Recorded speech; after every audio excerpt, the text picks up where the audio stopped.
Well, we've got calls coming in, but you know what? I got to tell you something, AnnaMaria. We just talked about this awesome moment of the reception of the body, blood, soul, and divinity of our Lord Jesus Christ, and the way in which music can take us into that mystery. And oftentimes, it's heartbreaking to go to Mass and see people who oftentimes present themselves before the Blessed Sacrament, and you know that they don't have any notion of what the capacity is, and what the intention of this moment is truly all about. And you mentioned that 33% of Catholics today say that they don't really believe in the true presence in the Eucharist, and that's sad. I want you to share with us briefly then a miracle, Eucharistic miracle, contemporary one, that Archbishop Bergoglio was involved in, Pope Francis, back in Buenos Aires. Could just share with us briefly about that before we go to our phone calls. So people sometimes ask, well, why should I believe in the real presence of Jesus in the Eucharist? And this book will give you a kind of a quick, dirty set of reasons why that you really can't, if your heart is empty, you can't refuse. Most of them are scriptural. However, do you remember how when Thomas doubted, Jesus allowed him to not just touch him, but literally touch the wound of his heart, literally put his hand in? Well, we have a very doubting generation. And in his mercy, God is giving us that very same opportunity to literally, very viscerally understand what the Blessed Sacrament is. And this is a repeatable phenomenon. It happens like any scientific phenomenon should be. This can be proven again and again with different miracles. But the one you're talking about, the Eucharistic miracle of Buenos Aires, and I invite everybody to do their own research about this. But if I can summarize, and I'm not a doctor, what happened is that a host was found that had been mistreated. And so the good priest placed it as the church prescribes in some water so that it could dissolve.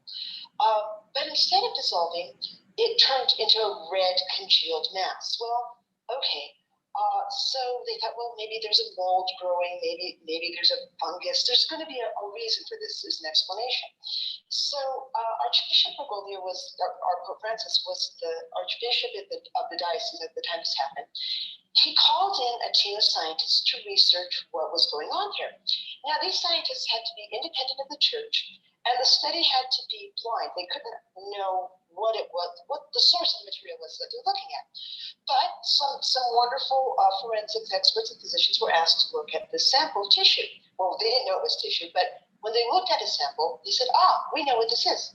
This is human cardiac tissue. There's something very wrong about it because it's living human cardiac tissue.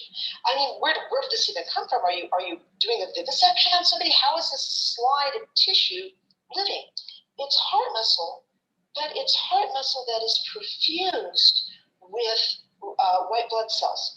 Now, your heart muscle becomes perfused with white blood cells when you're in incredible agony, when it's in its dying efforts and struggling to live, struggling to get oxygen, when it's traumatized and it's in its last gasp, it becomes perfused with white blood cells.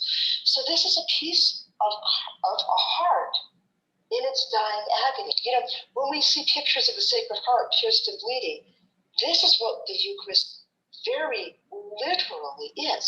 But it got stranger than that because this is in very modern times. And they said, okay, well, so if you're a doubter, you've got a piece of cardiac tissue that's dying, but how do you know that that's Jesus, my Lord? So they have DNA testing. And those white blood cells, they're living, they're fresh, so you can test them. 3 different labs tested the DNA results from those white blood cells and came back with the same result.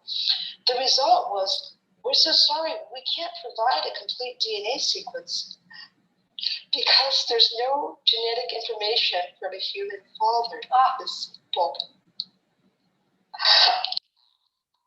So what are we receiving in the Eucharist? We're receiving the Sacred Heart of Jesus in agony, in his dying agony of his love for us. That is the sacrifice on the altar. You're present at Calvary and we're receiving and seeing his heart.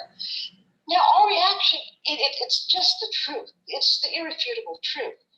Our reaction either consoles his suffering heart on the altar, or wounds it further.